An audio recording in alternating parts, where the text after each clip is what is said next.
Hello box, welcome to my YouTube channel. তো এখন একটা বাংলাদেশি ফিল্ম নিয়ে কথা বলবো, যেটা জি5-এ প্রায় 3-4 সপ্তাহ আগে রিলিজ হয়ে গেছে। তো এই ফিল্মটার নাম হচ্ছে মাইনকার চিপাই। তো আশা করছি আমি উচ্চারণটা ঠিক করে নিয়েছি, হয়তো একটু উচ্চারণে ভুল হয়ে যেতে পারে, তো সেটার জন্য আমি ক্ষমা চেয়ে নিচ্ছি। তো এই ফিল্মটা অলরেডি জি5-এ অ্যাভেলেবেল হয়েছে। তো এখানে এই গল্পটা বেসিক্যালি হচ্ছে একটু থ্রিলার আছে প্লাস কমেডি আছে, মানে হচ্ছে ডার্ক কমেডি প্লাস থ্রিলার, এই দুটো জনের মিক্সচার করে কিন্তু অনবদ্য এখানে একটা সিনেমা বানিয়েছে। এবং মানে আমি সিরিয়াসলি ভাবতে পারছি না এই সিনেমাটার দৈর্ঘ্য খুব সম্ভবত মানে 40 থেকে 50 মিনিট এরকম একটা হবে, বাট তা সত্ত্বেও এত শর্ট টাইমে যে এত দুর্দান্ত একটা যেরকম থ্রিলার ফিল্ম বানানো যায়, সেটা কিন্তু এই সিনেমাটা না দেখলে সত্যি বোঝা যাবে না। তো এখানে আমি গল্পটা একটু করে বলে দিই। এখানে গল্পের স্টার্টিংয়ে যেখান থেকে শুরু হবে, এখানে আমরা দেখতে পাবো যে দুজনকে এখানে দেখাবে। একজন হচ্ছে মানে একটু বড় লোকের ঘর থেকে বিলং করে, সে আছে, এবং একটা দেখাবে হচ্ছে ছেলেকে যে এখানে নেশাগ্রস্ত এবং সে ড্রাগ কেনাবেচা করে, সে ডিলার টাইপের। তো সে বড় লোকের ছেলেটা আসবে সেই ছেলেটার কাছে মানে ড্রাগস কিনতে।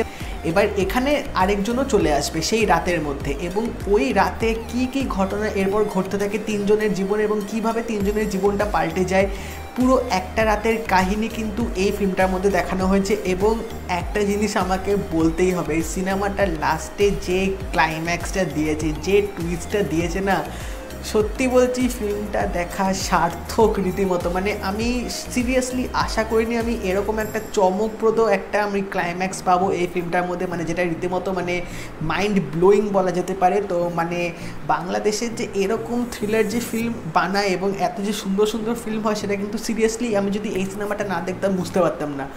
অ্যাক্টিংয়ের দিক থেকে বলতে গেলে মানে আমার সিরিয়াসলি অ্যাক্টিং নিয়ে এখানে কিছু বলা উচিত না, কারণ তিনজনে কিন্তু চূড়ান্ত লেভেলের এখানে অ্যাক্টিং করেছে। এবং তাছাড়াও এখানে কিন্তু মানে ডিরেকশনটাও কিন্তু বেশ ভালোভাবে এখানে দেওয়া হয়েছে। এবং আরেকটা জিনিস যেটা আমার সবচেয়ে বেশি ব্যাপক লেগেছে, সেটা হচ্ছে ফিল্মটার এডিটিংটা।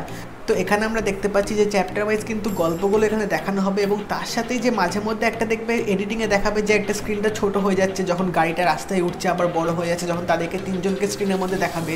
তো এই এডিটিংটা কিন্তু আমার দুর্দান্ত লেগেছে। এবং ফিল্মের শুরুতে এবং ফিল্মের এন্ডে যে র্যাপ যে গানটা দিয়েছে না বস, মানে সেটা জাস্ট ফাটাফাটি দিয়েছে একদম ফিল্মটার মধ্যে, এবং বিজিএমটা কিন্তু চরম লেভেলের দিয়েছে। তো ওভারঅল সিরিয়াসলি বলবো মানে এরকম যে বাংলাতে যেরকম ডার্ক কমেডি যে এত ভালোভাবে হতে পারে, সেটা আমার আগে সিরিয়াসলি কোনো আইডিয়া ছিল না। এবং এই ফিল্মটা হয়তো না দেখলে আমি বুঝতেই পারতাম না যে হ্যাঁ এরকম বাংলাতেও সম্ভব, এরকম বাংলাদেশি ফিল্মেও সম্ভব, এরকম হতে পারে।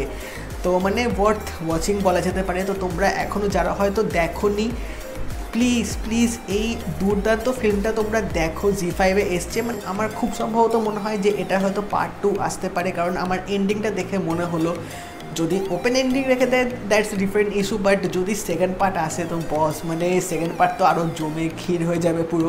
তো তোমরা অবশ্যই এই ফিল্মটা বিনা লেট করে তোমরা দেখে নাও, এবং যারা তোমরা আগে থেকে দেখে নিচ্ছ আমাকে অবশ্যই জানিও কেমন লাগলো। আমি অ্যাজ ইউজুয়াল মানে অলমোস্ট 1 মান্থ পরে এই ফিল্মটা মানে দেখে উঠলাম আমি। তো আমার দেখার ইচ্ছে ছিল বাট হচ্ছিল না দেখা, বাট মানে বেটার লেট দ্যান নেভার বলা যেতে পারে। তো ওভারঅল আমার ঘ্যামা লেগেছে। এবং তোমরা যারা দেখে নিচ্ছ আমাকে জানিও তোমাদের কেমন লাগলো। আর এই ভিডিওটা যদি ভালো লেগে থাকে এটা লাইক করে দিও, শেয়ার করে দিও, চ্যানেলটা অবশ্যই সাবস্ক্রাইব করে দেবে, ঘন্টাটা এক্ষুনি বাজিয়ে দাও, আর নোটিফিকেশন বেলটা অল করে দাও। এরকম আপডেট রিভিউ আরও আসলে তোমরা সেটা পেতে থাকবে। তাই দেখা হবে পরের ভিডিওতে। বাই।